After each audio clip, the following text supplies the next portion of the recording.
In the shadow of Buckingham Palace, where every whispered conversation carries the weight of centuries and every glance holds the power to reshape kingdoms, a web of deception has been carefully woven for decades. Behind the polished smiles and perfectly orchestrated public appearances lies a truth so shocking that it could shatter the very foundation of the British monarchy.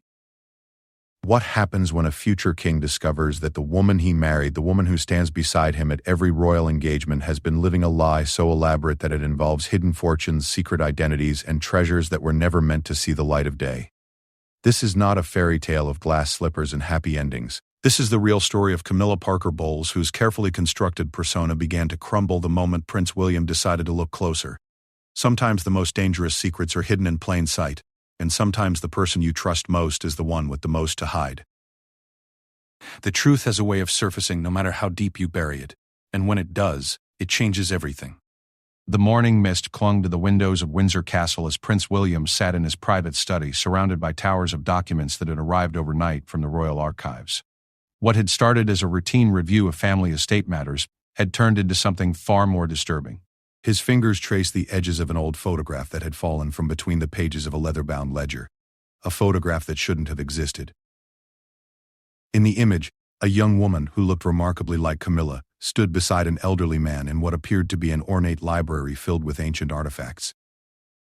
The date stamp on the back read 1971, 2 years before Camilla was supposed to have met his father, but that wasn't what made William's blood run cold.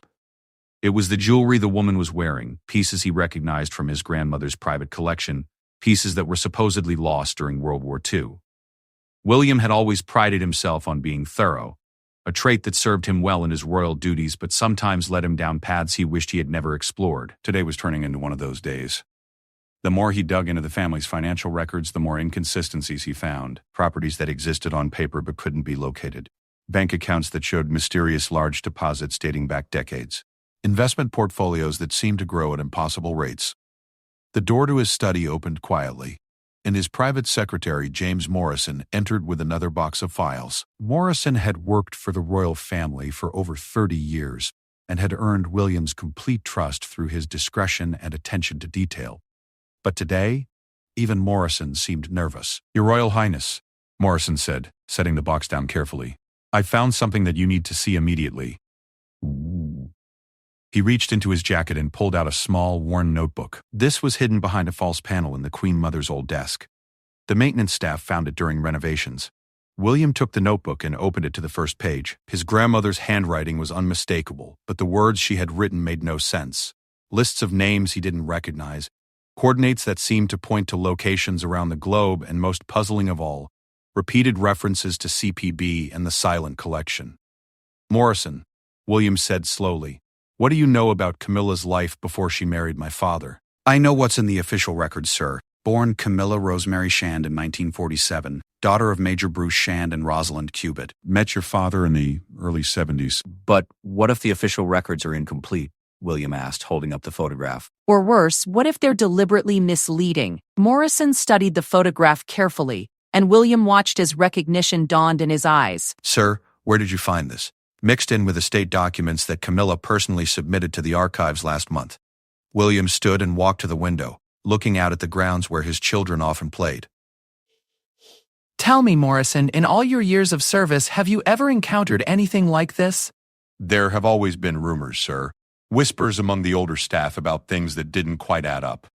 Your stepmother has always been very particular about which rooms she uses, which files she handles personally, and which meetings she attends alone." William turned back to face Morrison. "What kind of rumors?" "Stories about her having access to rooms in various palaces that even senior staff aren't allowed to enter. Occasions where valuable items would appear or disappear without explanation." "And there's something else, sir." Morrison hesitated before continuing. "Several staff members over the years have mentioned seeing her in deep conversation with individuals who don't appear on any official visitor lists." The pieces of a puzzle were starting to form in William's mind, but the picture they created was one he didn't want to see. He opened the notebook again and read one of his grandmother's entries more carefully. "CPB knows about the Romanian acquisition. Must secure the Italian pieces before she realizes their true value. The collection must remain silent until the right time." "Romanian acquisition? Italian pieces?" William muttered. "Morrison, I need you to do something for me, and I need absolute discretion." Of course, sir. I want you to research every property transaction, every art purchase, and every significant financial movement that has occurred in our family's accounts over the past 50 years. Cross-reference everything with dates when Camilla was present or involved in family business. And Morrison, I want to know about every time she's traveled privately, especially any trips that weren't officially documented. As Morrison left to begin his investigation, William remained alone with the photograph and notebook. He thought about all the times he had noticed small inconsistencies in Camilla's stories about her past, how certain valuable items would sometimes appear in her personal quarters without explanation, how she always seemed to be one step ahead when it came to family financial discussions. He picked up his phone and dialed his brother Harry's number. Despite their recent differences, this was something that affected both of them, and he needed someone he could trust completely. William? Harry's voice came through clearly despite the distance. Is everything all right? Harry, I need to ask you something, and I need you to think carefully before you answer. William paused, choosing his words carefully. Have you ever noticed anything strange about Camilla's behavior? Anything that made you question what we really know about her? There was a long silence before Harry responded. Why are you asking? Because I think we've been living with someone who isn't who she pretends to be, and I think whatever she's hiding could destroy our family. Harry's voice became more serious. What have you found? William spent the next 20 minutes explaining everything, from the mysterious photograph, to the notebook entries, to the financial irregularities. As he spoke, he could hear Harry's breathing become more rapid. William, Harry said when he finished, do you remember that conversation we had years ago about how Camilla always seemed to know things about our mother that she shouldn't have known? Things that weren't in any public records? I remember you mentioning it, but I thought you were just being paranoid because you didn't like her. What if I wasn't being paranoid? What if she had access to information about our family long before she was supposed to? William felt a chill run down his spine. What are you suggesting? I'm suggesting that maybe Camilla's relationship with our family didn't begin when we thought it did. Maybe it goes back much further, maybe it was never about love at all. After ending the call with Harry, William sat back in his chair and tried to process everything. If his suspicions were correct, it would mean that Camilla had been deceiving not just his father, but the entire royal family for decades. But what could she possibly hope to gain? What was valuable enough to justify such an elaborate and dangerous deception? He opened the notebook again and found an entry dated just 6 months before his grandmother's death. The truth about CPB must be preserved. If anything happens to me, William must know. The evidence is in the place where silence speaks loudest. Where silence speaks loudest? William repeated to himself. It sounded like one of his grandmother's riddles, the kind she used to pose to him as a child. But this wasn't a game, and the stakes were far higher than he had ever imagined. His contemplation was interrupted by a knock on the door. "Come in," he called. To his surprise, it was Camilla herself who entered, wearing one of her trademark bright outfits and her usual pleasant smile. But for the first time, William found himself studying her expression carefully, looking for signs of the deception he now suspected lay beneath the surface. "William, darling," she said warmly, "I hope you don't mind the intrusion. I was looking for some old family documents that I believe might have been sent to you by mistake."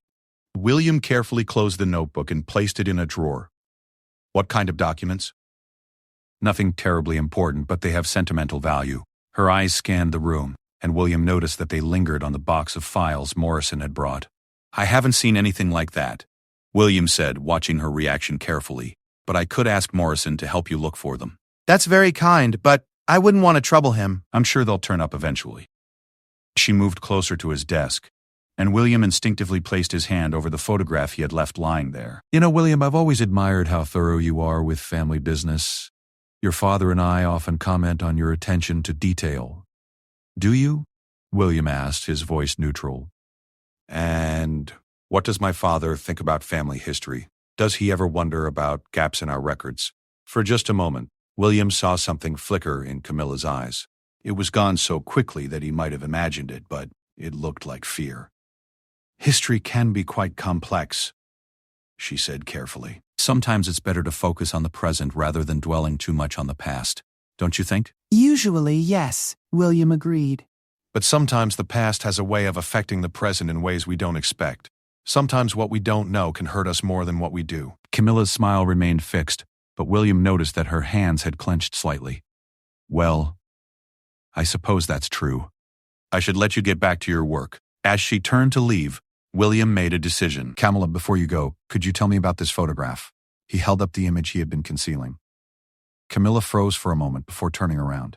When she saw the photograph, the color drained from her face so quickly that William thought she might faint. "Where did you find that?" she asked, her voice barely above a whisper. Does it matter where I found it? What matters is why it exists. William stood up, and for the first time in their relationship, he allowed his suspicion to show in his voice. This was taken in 1971, Camilla.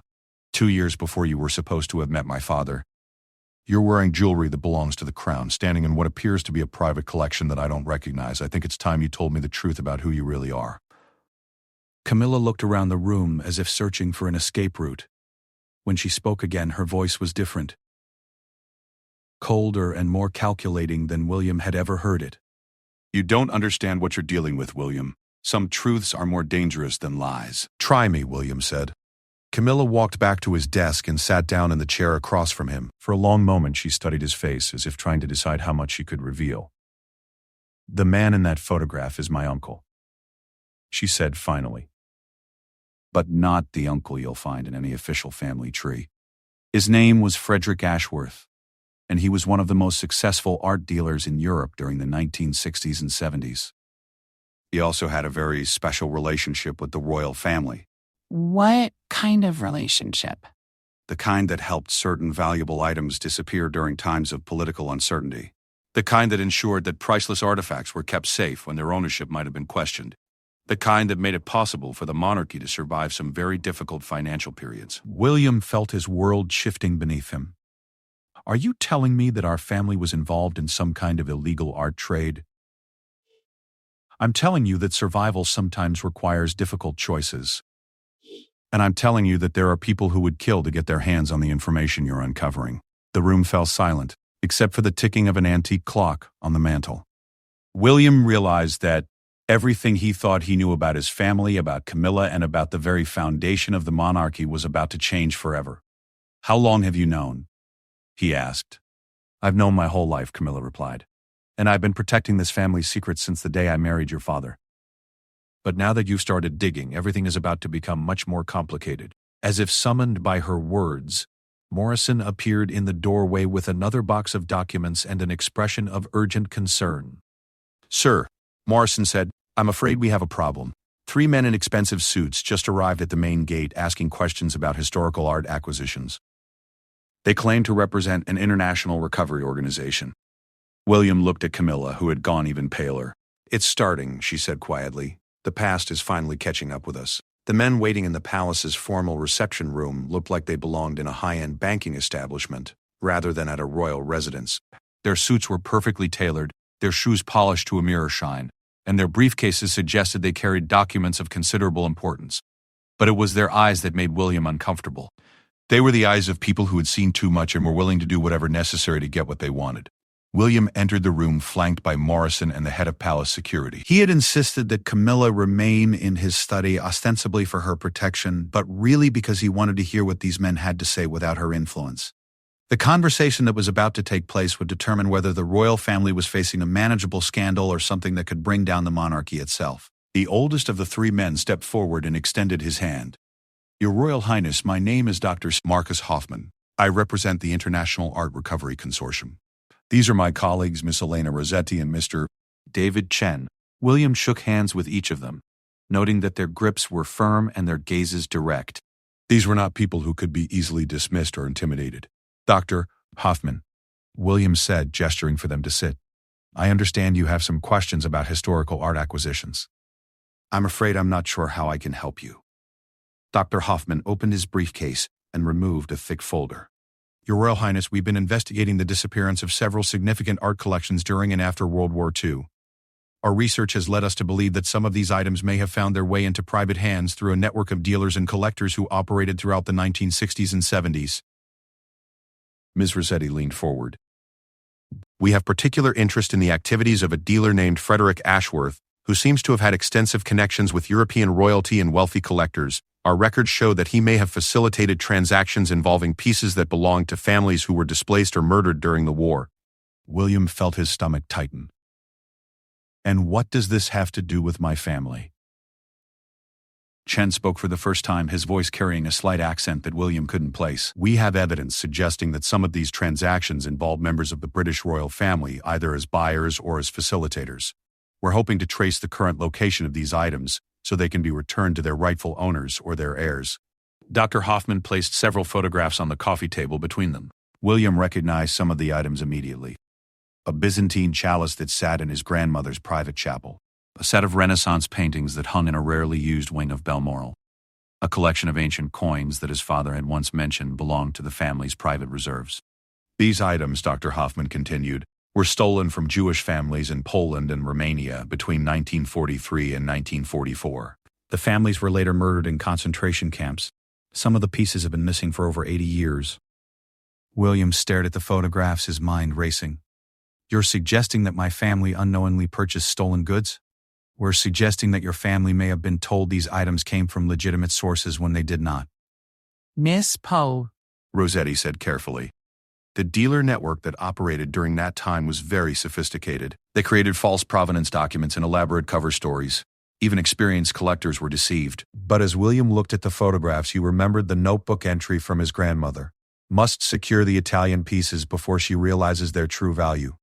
It didn't sound like the words of someone who had been deceived. It sounded like someone who knew exactly what she was dealing with. What kind of evidence do you have? William asked. Mr. Welcomes to his palace. Chen reached into his briefcase and pulled out a second folder. Bank records showing large payments from accounts associated with the royal estate to Frederick Ashworth. Shipping manifests indicating that crates of art and artifacts were delivered to various royal properties. And perhaps most significantly, correspondence between Ashworth and someone identified only as Her Majesty's representative, discussing the acquisition of what they called displaced European collections. William's blood ran cold. Do you have copies of this correspondence? Hoffman nodded and handed him several photocopied letters. The letterhead was unmistakable. It bore the royal coat of arms. But it was the signature at the bottom that made William's hands shake. It wasn't his grandmother's signature or his grandfather's. It was a signature he had seen hundreds of times on birthday cards and Christmas gifts. It was Camilla's uncle's signature, dated 1973, just months after Camilla supposedly first met Prince Charles. Dr. Hoffman, William said slowly, how long has your organization been investigating this? We opened the case file in 1995, but the investigation has been active for only the past 3 years. 1. We've been gathering evidence slowly and carefully. This is a very sensitive matter that involves several royal families and numerous wealthy collectors across Europe. Ms. Rossetti added, we've already successfully negotiated the return of over 200 stolen pieces. Most families prefer to handle these situations quietly with full confidentiality. Our goal isn't to create scandals, but to ensure that these items are returned to where they belong. William studied the three investigators carefully. They seemed legitimate, but the timing of their visit, just hours after his discovery of the photograph and notebook, felt too convenient to be coincidental. I need to ask you something, William said. How did you know to come here today? What led you to believe this was the right time to approach my family? The three investigators exchanged glances before Dr. Hoffman answered. We received information from a source within the art dealing community that suggested new evidence about these transactions might be coming to light. Someone contacted us and indicated that now would be an appropriate time to begin discussions. Someone contacted you? William's voice sharpened. Who? I'm afraid our sources must remain confidential, Mr. P. Chen said. But I can tell you that this person claimed to have inside knowledge of the collection and was concerned that if action wasn't taken soon, the evidence might be destroyed. William felt pieces of a larger puzzle clicking into place. Someone had known that he was investigating family finances. Someone had anticipated that he would discover the inconsistencies and had arranged for these investigators to arrive at precisely the right moment to apply pressure. But who had that kind of inside knowledge, and what did they hope to accomplish? Gentlemen, Ms. Rossetti, William said, standing up. I'm going to need some time to review your evidence and consult with family advisors. This is obviously a very complex situation. Dr. Hoffman stood as well. Of course, Your Royal Highness. We understand that this is a delicate matter, We're prepared to work with you to find a solution that respects both your family's privacy and the rights of the victims' families. As the investigators were being escorted out, William noticed that Mr. Chen lingered for a moment, as if he wanted to say something privately. When the others were out of earshot, he approached William. "Your Royal Highness," Chen said quietly, "I want you to know that we're aware this situation is more complicated than it might appear. We know that your family may not have been the only ones involved in these transactions, and we know that some people who were involved may still be alive and active." What are you trying to tell me? I'm telling you to be very careful about who you trust. The art dealing network that operated in the 1970s didn't just disappear, it evolved. And some of the people who were involved then may still be involved now in ways that could affect your family's security. After Chen left, William returned to his study to find Camilla exactly where he had left her, but she was no longer alone. His father, Prince Charles, was sitting in the chair across from her, and both of them looked like they had been having a very serious conversation. "William," his father said, standing to greet him, "Camilla told me about your investigation. I think it's time we had a family discussion about some very old and very complicated history." I agree, William said, taking his seat behind the desk. "Starting with the truth about Uncle Frederick and his relationship with stolen art." Charles looked older than William had ever seen him. Frederick Ashworth wasn't just Camilla's Uncle William. He was also one of the most effective art recovery agents working for the British government during the Cold War. "The pieces you've discovered weren't stolen by the royal family. They were recovered by Frederick and placed in royal custody for safekeeping while their ownership could be determined." "Then why all the secrecy? Why the false documents and hidden accounts?" Camilla spoke up for the first time since William had returned. "Because some of the families who originally owned these pieces had connections to Nazi supporters or war criminals. The situation wasn't as simple as returning stolen property to innocent victims. Sometimes the original owners were as guilty as the thieves." William felt his understanding of the situation shift again. "Are you telling me that Uncle Frederick was working for British intelligence?" Charles nodded slowly. "Frederick was recruited by MI6 in 1968. His job was to infiltrate the European art dealing network and recover pieces that could be used as evidence in war crimes prosecutions. But he also recovered items that needed to be kept out of the hands of people who would use them to fund ongoing criminal activities." "And our family agreed to hide these items? Our family agreed to serve our country," Camilla said firmly, "just as we always have." "But that service sometimes requires sacrifices that the public can never know about." "So the investigation I've been conducting, the financial irregularities, the mysterious transactions, all of that was part of a government operation?" "Part of it was," Charles admitted. "but not all of it." And that's where our current problem lies. Before William could ask what his father meant, Morrison appeared in the doorway again, this time looking genuinely frightened. "Sir," Morrison said, "we have another situation." The 3 investigators who were here earlier? They weren't from the International Art Recovery Consortium. "What do you mean?" William demanded. "I mean, the International Art Recovery Consortium has no record of them." "I contacted the organization directly. They've never heard of Dr. Tobbs. Hoffman, Miss Rossetti, or Mr. Lisive Senna?" Chen. The room fell silent as the implications of Morrison's revelation sank in. Someone had sent fake investigators to the palace, armed with real evidence about stolen art and family secrets. But if they weren't legitimate art recovery agents, who were they? And what did they really want? Camilla was the first to speak, and her voice carried a note of fear that William had never heard before. "Charles, I think Frederick's past is finally catching up with all of us.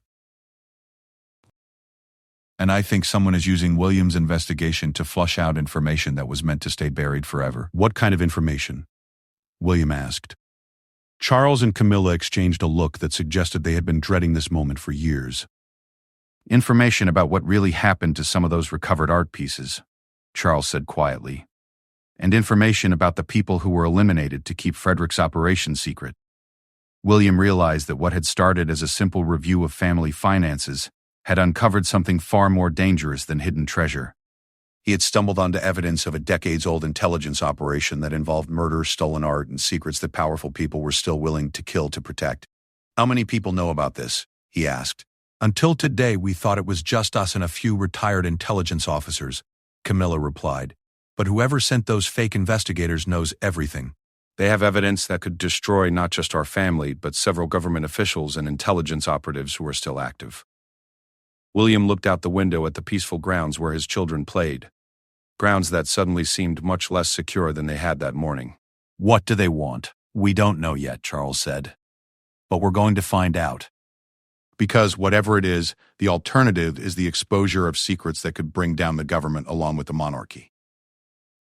As evening settled over Windsor Castle, William sat alone in his study, surrounded by evidence of a conspiracy that stretched back decades and involved people at the highest levels of government and society. He had wanted answers about mysterious financial transactions. Instead, he had discovered that his family was at the center of an intelligence operation that had never really ended. The photograph of young Camilla and Uncle Frederick still lay on his desk, but now he understood what he was really looking at. It wasn't evidence of Camilla's deception. It was evidence of her recruitment into a world where loyalty was measured by one's willingness to keep deadly secrets, and where the price of betrayal was measured in blood. The question now was whether the people who had sent the fake investigators wanted to expose those secrets or use them for their own purposes. And William had a growing suspicion that he was about to find out which option would be worse for his family. The call came at 3 a.m, jolting William from a restless sleep. The voice on the other end was electronically distorted, but the message was crystal clear. Prince William, you have something that belongs to us. We have something that belongs to you. The exchange will take place at dawn, or your investigation becomes tomorrow's headlines across every newspaper in the world. William sat up in bed, his mind immediately sharp despite the early hour. Who is this? Someone who knew Frederick Ashworth very well. Someone who helped him hide things that were never meant to be found. And someone who knows exactly where your wife and children are right now. The line went dead, leaving William staring at his phone in the darkness. He quickly dialed palace security and was told what he already feared. Kate and the children were not in their secured wing of Kensington Palace. Their protection detail reported that they had left for an unexpected early morning trip, supposedly at William's request. But William had made no such request. Within minutes, William was dressed and racing through the corridors of Windsor Castle toward his father's quarters. He found Charles and Camilla already awake, sitting in Charles's study with a man William didn't recognize. The stranger was elderly, perhaps in his 70s, with silver hair and eyes that held the wary intelligence of someone who had spent decades keeping dangerous secrets. William, Charles said as he entered. This is Sir Geoffrey Blackwood, formerly of MI6. He worked with Frederick Ashworth during the art recovery operations. Sir Geoffrey stood to shake William's hand. Your Royal Highness, I'm afraid we have very little time. The people who contacted you tonight are part of a network that Frederick thought he had destroyed 40 years ago. They've been waiting decades for an opportunity like this. What do they want? William demanded. They want the location of what Frederick called the final collection, Camilla said, her voice tight with stress. It's a cache of artifacts and documents that Frederick hid before his death. Items so valuable and so incriminating that their discovery could topple governments across Europe. Sir Geoffrey nodded grimly. Frederick was paranoid about security, even within MI6. He kept certain information compartmentalized, sharing details with only a handful of people.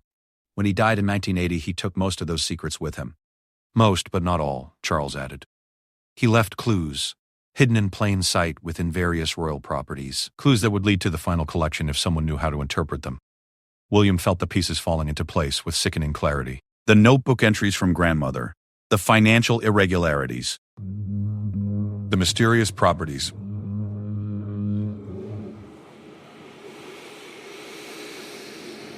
You've all been searching for Frederick's clues for 35 years.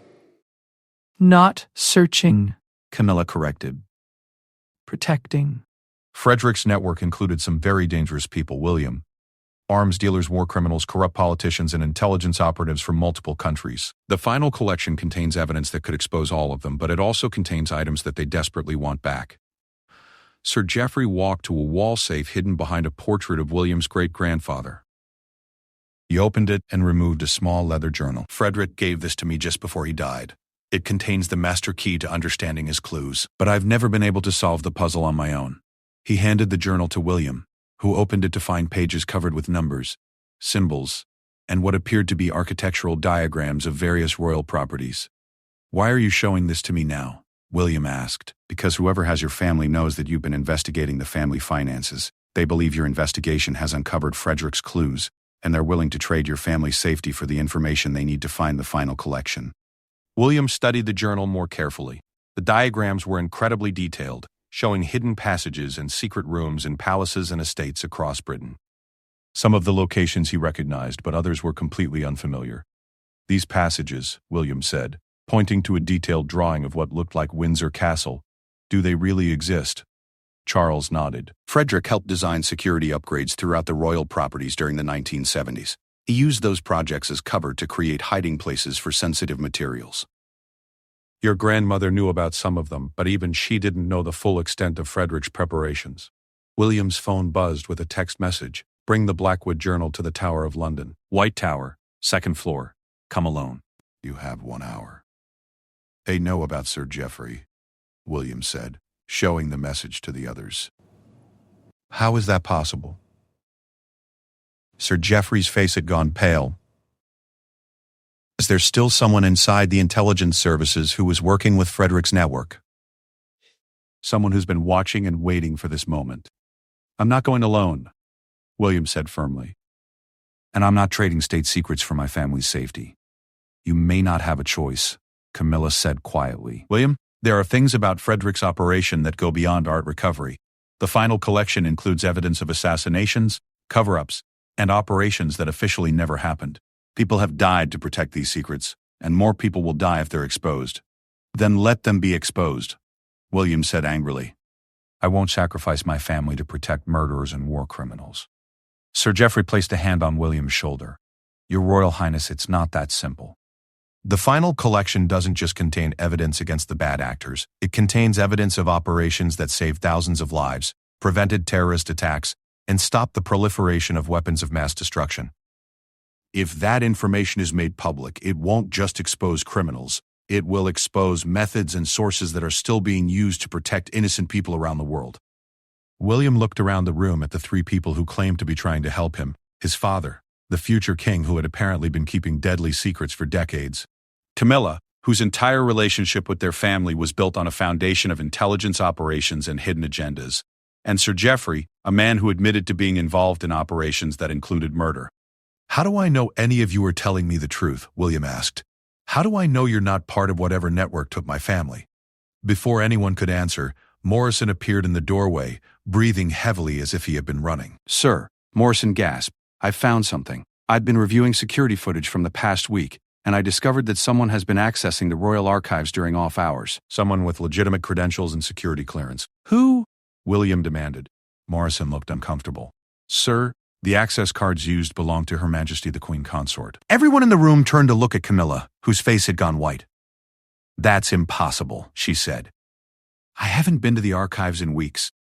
But even as she spoke, William remembered her visit to his study the previous day, how she had seemed to be looking for specific documents, how she had asked about family papers from her own estate. Sir Geoffrey stepped forward, and for the first time since William had met him, the old spy looked truly frightened. Camilla, where are your security credentials right now? Camilla reached for her purse and searched through it frantically. They're gone. They were here yesterday, but they're gone. When did you last see them? Yesterday morning, before I went to see William about the missing documents. She looked up suddenly. The missing documents. I told William I was looking for estate papers, but I never actually lost any documents. Someone called me and told me that William had been asking questions about my family history. They suggested I should try to find out what he knew. William felt his blood turn to ice. Who called you? I don't know. The voice was familiar, but I couldn't place it. They seemed to know a lot about our family's private business. Sir Geoffrey was already moving toward the door. We need to leave now. If they have Camilla's credentials, they've been inside the archives for days. They may have found what they were looking for without needing the journal. What's in the archives that they would want? William asked as they hurried through the corridors. Copies of the original transaction records, Charles explained. Frederick kept meticulous documentation of every operation. Someone has access to those records and the journal. They could piece together the locations of, not just the final collection, but dozens of other hidden caches throughout Europe. As they reached the castle's main security center, William's phone rang again. This time, the voice wasn't electronically distorted. Hello, William. It was a woman's voice, cultured and calm. I believe you know who this is. William did know. It was a voice he had heard at countless royal events, a voice that belonged to someone he had trusted completely until this moment. Lady Patricia, William said, his voice hollow with disbelief. You have my family. Lady Patricia Wyndham had been his grandmother's lady-in-waiting for over 40 years. She had been present at every major family event, privy to every important family discussion, and trusted with the most sensitive family information. She was practically a member of the family herself. Your family is quite safe, William. Your children are particularly charming. They've been asking when Daddy is coming to pick them up. What do you want? I want what should have been mine 40 years ago. Frederick promised me a share of the final collection before he died. He promised me compensation for decades of service to Queen and country.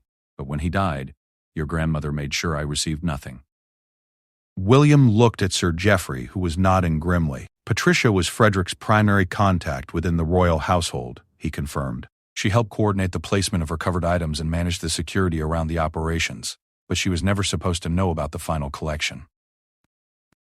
I knew about everything, Patricia's voice continued through the phone. I watched Frederick hide treasures worth hundreds of millions of pounds.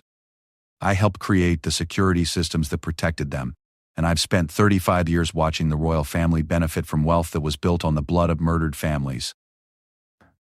The art recovery operation saved lives, William protested. Patricia laughed, a sound completely devoid of warmth. Is that what they told you? William, dear boy, Frederick wasn't recovering stolen art.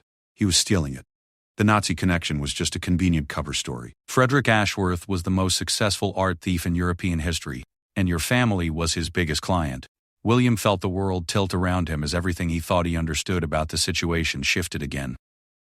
You're lying. Am I? Then explain how your family's private collection grew by over 3,000 pieces during the 20 years Frederick was active. Explain how those pieces perfectly match the descriptions of items reported stolen from private collections across Europe during the same period. Sir Geoffrey grabbed the phone from William's hand. Patricia, you know that's not the whole truth. Yes, Frederick acquired pieces through questionable means, but he was also preventing them from falling into the hands of people who would have used them to fund terrorism and organized crime. Geoffrey, you old fool, you still believe the lies they told us. There was no noble mission. There was only greed, and we were all too blinded by loyalty to see it. William took the phone back. What do you want me to do? I want you to bring me the journal and the archive records. I want you to personally lead me to the final collection. And then, I want you to help me claim what should have been mine decades ago. And my family. Your family will be returned to you once I have what I came for. You have my word as someone who has served the crown faithfully for 40 years. After Patricia ended the call, William stood in the security center surrounded by people who claimed to be helping him, but whom he no longer trusted completely. His father, who had hidden the truth about Frederick's operations for decades. Camilla, whose entire relationship with the family was built on intelligence work and deception. Sir Geoffrey, who admitted to being involved in operations that included theft and murder. And Morrison, who had been managing family security for 30 years without ever questioning the irregularities he must have noticed. How many people in this room knew the truth about Frederick's operations? William asked. After a long silence, Charles answered, all of us, and we all had reasons for keeping it secret. William looked at each of them carefully. And how many of you have been working with Lady Patricia? The silence that followed told William everything he needed to know. He was alone in a room full of people who had been lying to him, and somewhere in London his family was being held by someone who might be the only person who had been telling him the truth. His phone buzzed with one final message. William, this is Kate. The children are safe, but Patricia isn't the only one involved. Trust no one until you understand the whole truth. The real final collection isn't what any of them think it is. Look for Frederick's last message. It's hidden where silence speaks loudest, just like your grandmother wrote. I love you. William realized that the game he thought he had been playing was actually several games layered on top of each other, and he still didn't understand the rules of any of them. But he knew one thing for certain. If he wanted to save his family and uncover the truth, he would have to stop trusting anyone and start thinking like Frederick Ashworth. The first step was finding the place where silence speaks loudest. And William suddenly knew exactly where that was. In the royal mausoleum at Frogmore, where Frederick Ashworth was buried, there was a tomb with no inscription, no name, and no dates. It was the one place in all the royal properties where silence was not just expected, but absolute. As William prepared to leave Windsor Castle alone, despite the protests of everyone around him, he realized that he was about to discover whether Frederick Ashworth had been a patriot, a criminal, or something else entirely. And whatever the truth was, it would determine not just the fate of his family, but the future of the monarchy itself. The silent treasures had kept their secrets for 40 years. But as dawn broke over London, William knew that the silence was finally about to be broken forever.